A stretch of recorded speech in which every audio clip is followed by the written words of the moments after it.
Hey guys, if you want to stop TikTok from accessing contacts on your device, then here's how to do it. You just need to actually go to the settings. Now from here, scroll all the way down until you find apps.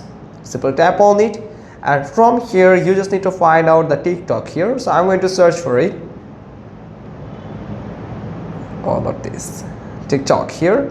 So if you tap on it, you'll find contacts here. So I just prevent TikTok to access my contacts, so I just select it to none. So if you find it full access here, then I'm going to allow it for now.